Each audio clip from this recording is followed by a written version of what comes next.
En el mensaje decía: alguien que nada desea más ardientemente que la salud de vuestra alma, os ruega que acudáis mañana por la mañana a la casa del Piazza San Ignacio, donde entrará el portador de la presente. Quien escribe os ha reconocido desde lo alto de su ventana, al pie de la cual os conduce casi todas las tardes el designio manifiesto de la providencia. No dudéis de que se os recibirá como amigo. Seguía al joven con la mirada.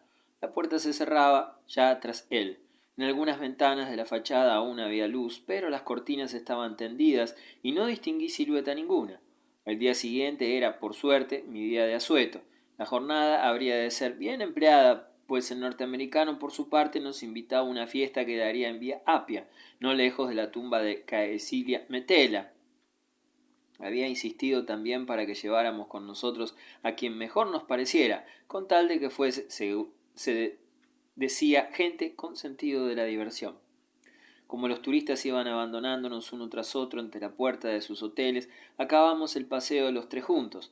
Nos escoltó un coro de bendiciones, pues el norteamericano apelaba sin mesura a su bolsillo cada vez que nos encontrábamos con un mendigo, y a este y a esa tardía hora se los encontraba a montones. Según él, los dólares hay que ganarlos en el nuevo mundo y derrocharlos en el viejo.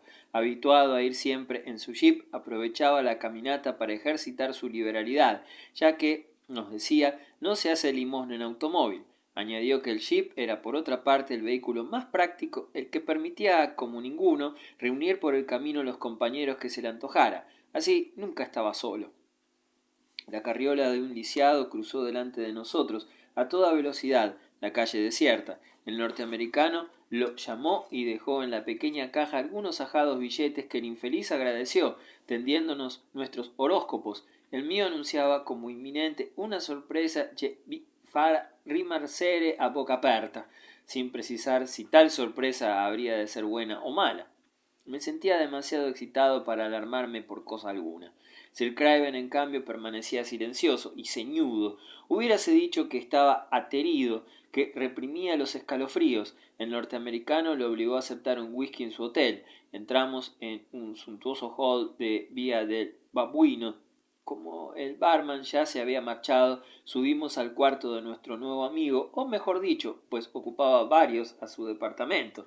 Había allí un saludable desorden que fastidió a Sir Craven: valijas abiertas, pesas de gimnasia, guantes de boxeo, potes de cosméticos, lujosa ropa interior sucia y colillas de cigarrillos, y sobre todo la estufa, la fotografía gigantesca de un bien cebado volátil de mirada satisfecha y estúpida. Al pie del cuadro, en letras manuscritas, podía leerse: retrato del hombre futuro.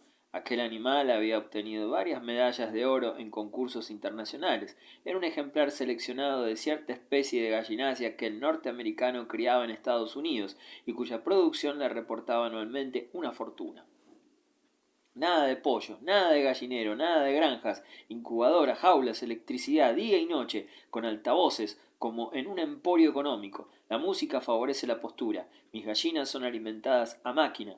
La misma máquina sirve también para la industrialización de los excrementos, cuyo volumen, dicho sea de paso, he reducido en un 60%.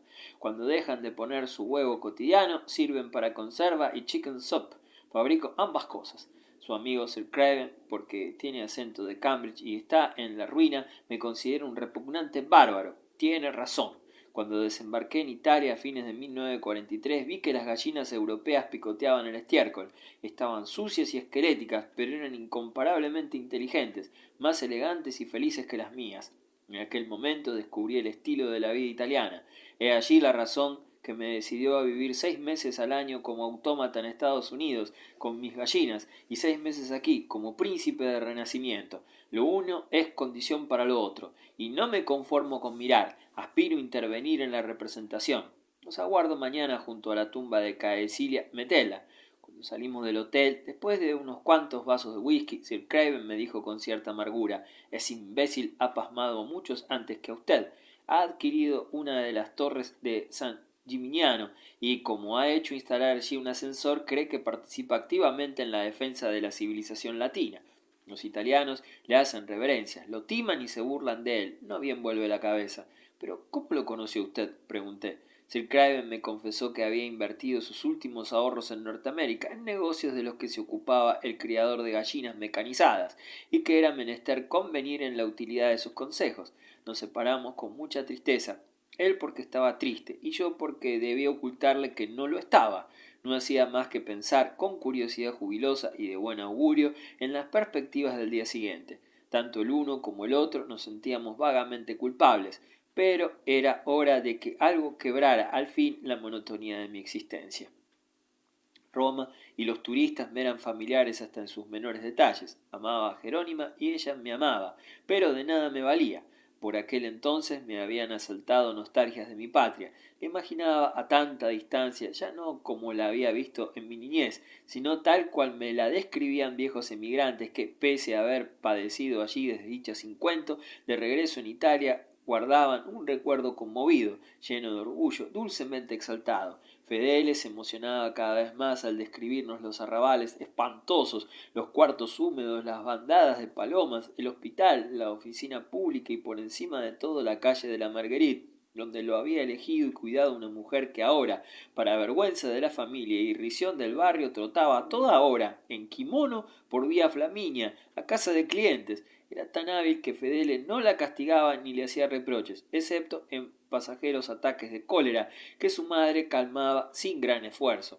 La anciana había renunciado a la lucha, lo soportaba todo, sin dirigir jamás la palabra a su nuera, convencida de que ésta, al igual que todas las de su oficio, no habría de durar mucho en el mundo. Al respecto, pedía a Dios que no dificultara la acción de la naturaleza, y a tal fin ofrendaba un cirio a Santa María del Popolo, cuando la venta de libros obscenos marchaba bien, lo que también aprovechaba la putona para abastecerse de medicinas. Así pues, las ganancias de Fedele servían a fines opuestos que se neutralizaban recíprocamente. Sin proponérselo, merced a su lenguaje y a su inagotable charla, que me traía el recuerdo de tantas cosas, aquella mujer acabó por desorientarme. Al oírla me embargaba una nostalgia de la que ella misma parecía exenta, como si su ralea compartiera con los reyes el privilegio de sentirse en cualquier parte como en su propia casa, y en cualquier parte a sus anchas. Con su sola presencia transformaba a Vía Flaminia en una simple sucursal de la calle de la Marguerite, y a la calle de la Marguerite, cuando me describía su nuevo aspecto y vecindario, en una especie de Viccolo Santa Margarita, pues a la sazón así la habían bautizado y santificado sus actuales habitantes, rebosante de luz, de sones de mandolina y de ropa tendida.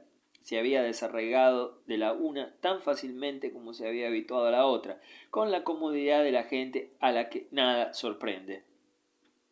A mí, la costumbre, aunque más reflexiva y prolongada, no me exceptuaba del asombro.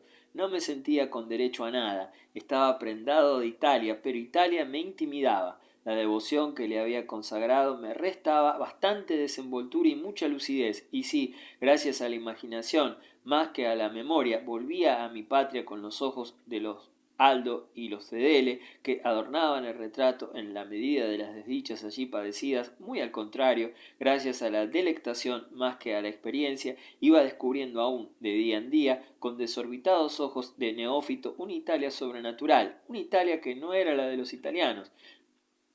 Me había olvidado del antiguo terruño y el nuevo no me había asimilado, era extranjero en uno y en otro. En cuanto ambiente había tenido que desempeñarme, me había singularizado por mi identificación con el prójimo, conquistaba a la gente a fuerza de opinar como ella, al servicio de mi propia causa carecía de poder de convicción, no estaba en lo mío. El hecho parecía anormal y sospechoso, se desconfiaba de una simpatía que me ofuscaba y que no engañaba a nadie más que a mí. Al tratar de desprenderme de ella como de una máscara, era mi propia piel lo que arrancaba. Al cabo de tanto tiempo mi vida errante, o mejor dicho, la aquiescencia con la que la aceptaba, me había apartado tan bien a mí mismo que yo no sabía ya quién era. Al ganar el mundo había perdido mi alma, y sin duda al perder mi alma había adquirido otra, más sensible y menos pobre, pero acaso más superficial, también y menos legítima. Más valor y por ende más provecho habría tenido si hubiera continuado fiel a mí mismo y si hubiera seguido junto a los míos. Llegué a preguntarme si Italia existía de veras fuera del mito que me había forjado con tanto amor. Tenía así la prueba de que el amor no basta. Tales dudas no asomaban para nada a mi espíritu cuando pensaba en mi madre o charlaba con un compatriota, ni tampoco en los momentos en que se suele sentir nostalgias de la patria, sino al contrario, cuando el presente eclipsaba por entero al pasado, y esto se resumía hasta el punto de no ser ya, a su vez, sino algo así como borroso mito.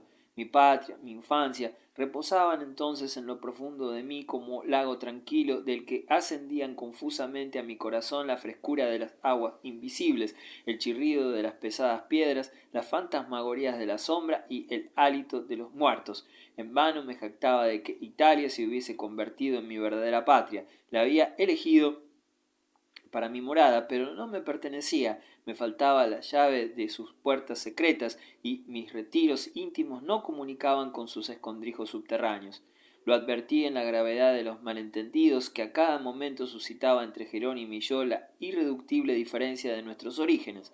Nuestros pensamientos no se nutrían en las mismas recónditas fuentes, aunque ella alababa mi capacidad para hablar el italiano cada vez con más fluidamente, con bella e svelta maniera, según decía, las palabras no tenían para cada uno de nosotros el mismo sentido. Yo ya lo había notado. No tropezábamos con mayores dificultades para ponernos de acuerdo sobre los temas de actualidad, como la guerra, la vuelta de Francia, el cine, la moda y en general los asuntos tratados en revistas como Luna Park o Ochi, que ella estuviera de parte de Copy y yo encontrase a Mirna Loy más inteligente, la cosa carecía de importancia. En todo lo que databa del siglo XX, Jerónimo y yo éramos poco más o menos de la misma especie, pero en cuanto tocábamos algún hecho del pasado, las diferencias entre nosotros se magnificaban a medida que ese pasado era más remoto.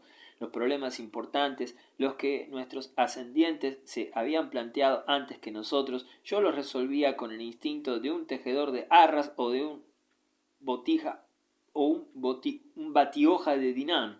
Jerónima lo hacía con la habilidad de una bonita cortesana de los tiempos de Bonifacio VIII. De remontarnos más atrás todavía, yo razonaba como exportador de jamones de Menapio, ella como hija de esclavo manumitido por su habilidad en traducir en latín las comedias de Menandro.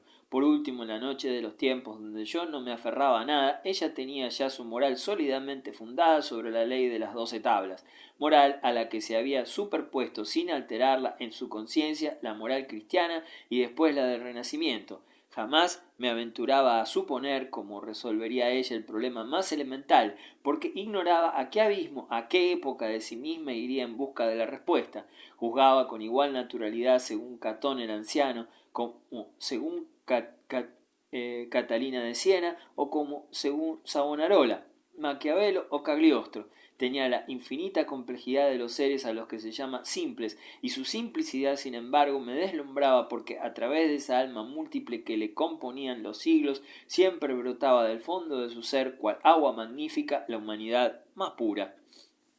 Un día le hice ver en Le Soir de Bruselas la foto de un cachorro de elefante al que los guardianes de cierto jardín zoológico alimentaban con biberón, porque, decía el epígrafe, las elefantas dejan morir sin reparos a sus hijos nacidos en cautividad, y el espiritual periodista había titulado aquella imagen «Una madre desnaturalizada». Jerónima la contempló largo rato con expresión inescrutable. Nada hacía suponer si los pensamientos que pasaban por su cabeza eran contemporáneos de Aníbal o de Marco Polo. Lo eran de Francisco de Asís y de los grandes sabios de la India, pues a la postre me lo transmitió en estos términos: si yo tuviese un hijo tuyo que estuviera condenado a vivir en una jaula, sin duda lo mataría. Procedería como la elefanta. Mira qué expresión tan buena, razonable y triste. Los hombres que encierran a los animales son ellos, sí, los desnaturalizados. La abracé por tal reflexión, tanto más adorable si se tiene en cuenta que era, de su parte, inesperada. Cuando leíamos en el Mensajero esas historias de madres solteras expulsadas de sus hogares con la consabida maldición que por falta de recursos habían arrojado a la criatura al Tíber o a una cloaca, lejos de declararse a favor de la madre desnaturalizada, Jerónima admitía sin protesta el nombre de monstruo a facia humana, que el cronista usaba de buen grado para designar no ya al seductor responsable ni al padre furibundo por vengar su honor, ni tampoco al gendarme ni al juez sin entrañas que pagaría por todos ellos. No bien Bajo la impresión de este hecho plural, Jerónima rechazaba mis caricias con cierto disgusto.